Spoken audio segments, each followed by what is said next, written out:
अस्सलामुअलैकुम वरहमतुल्लाहि वबरकातुहू। नाज़रीन मोहतरम, बहुत ही खूबसूरत वीडियो आपके सामने शेयर करने जा रहे हैं कि हाफिज़ हुसैन नज़ीर साहब की जो शादी है, आपको पहले हमने बताया था कि शादी की तरह हो रही है वगैरह, सारा कुछ हमने आपको बताया। अभी एक और हमारे सामने एक वीडियो आई है कि साद हुसैन नज़ीर साहब शादी के लिए रवाना हो चुके हैं।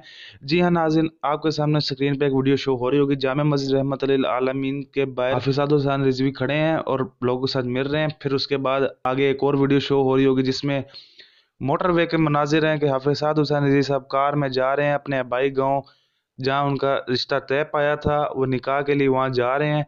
जैसे कि आप स्क्रीन में वीडियोस देख रहे हैं।